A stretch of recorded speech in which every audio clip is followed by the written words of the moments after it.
빚이 똑같이 3천만 원인 두 사람이 있습니다. 한 사람은 300만 원만 갚고 끝났고 다른 사람은 10년 동안 3천만 원을 거의 다 갚았습니다. 소득도 비슷하고 빚도 비슷했는데 왜 이런 차이가 있을까요? 이유는 딱 하나입니다. 처음에 어떤 제도를 선택했느냐입니다. 워크아웃, 개인회생, 개인 파산, 이 세 가지를 잘못 고르면 빚보다 더 무서운 게 시간 낭비입니다. 오늘 영상에서 내 상황에는 어떤 제도가 맞는지 딱 정리해 드리겠습니다.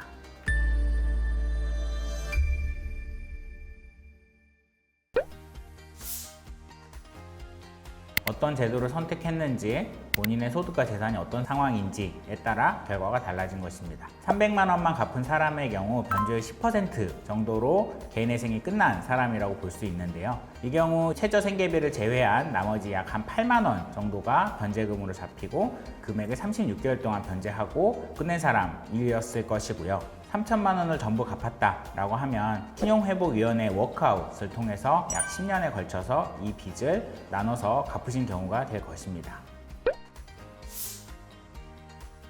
가장 큰 차이는 조정 범위와 진행 주체입니다.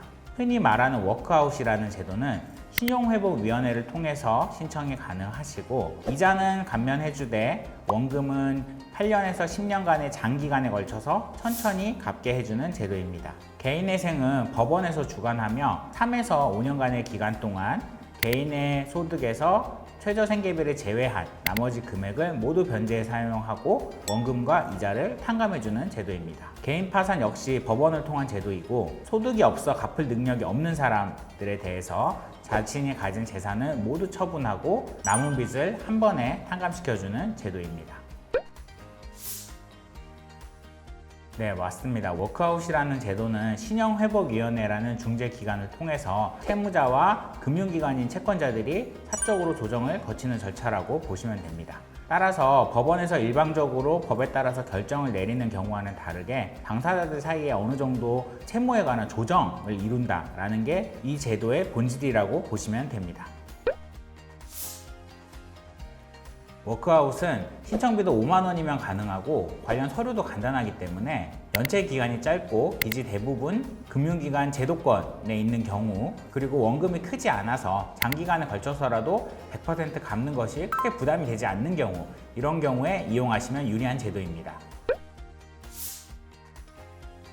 워크아웃이라는 제도 자체는 채권자와 채무자가 서로 이 빚을 어떻게 처리할 것인에 대해서 조정하는 제도입니다. 따라서 채권자 입장에서는 가급적이면 원금을 탕감하지 않고 기간을 길게 가져가면서라도 받아야 되는 입장인 것이고요. 그렇기 때문에 금융기관에서는 장부상으로 받을 수 없는 채무다라고 확정이 된 경우가 아니라면 이 채무를 탕감해 주면서까지 조정을 해주지는 않고 있습니다.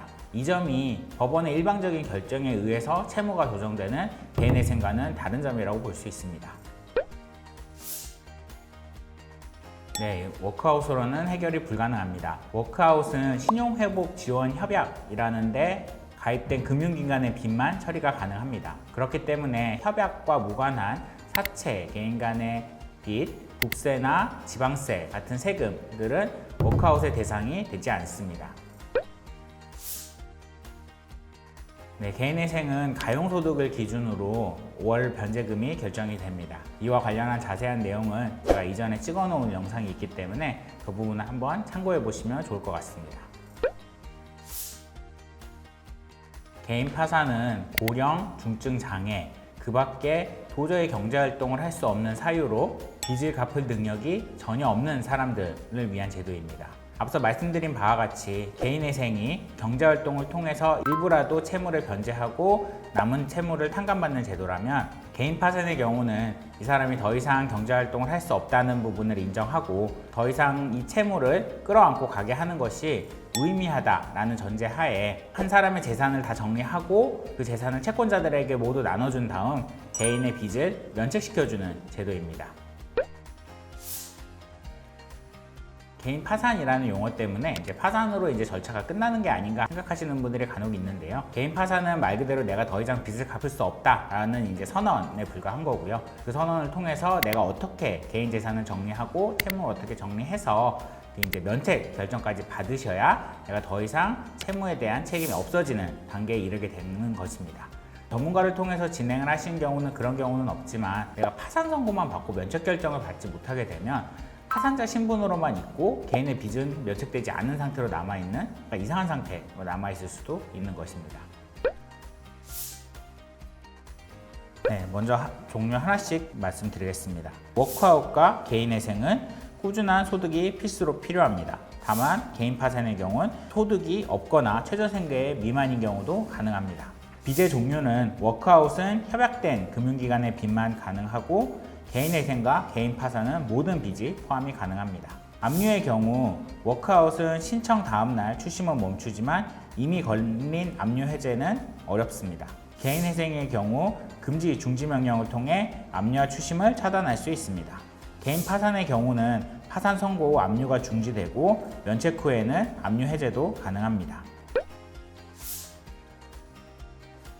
개인의 빚을 어떻게 처리하게 될지 고민을 하시는 과정에서 흔히 생각하시는 게 워크아웃과 개인회생이고 그 밖에 정부에서 소상공인이나 저신용자들을 도와줄 수 있는 많은 제도들이 운영 중에 있습니다. 각각의 제도들의 장점과 단점을 꼼꼼히 따져보실 필요가 있으신데요. 제도를 잘못 선택하시게 되면 빚을 많이 갚게 되는 문제점도 있지만 무엇보다 내가 짧은 기간에 끝낼 수 있었던 걸 장기로 갈 수 있는 시간 낭비가 될 수도 있다는 게 가장 큰 문제점이라고 생각합니다.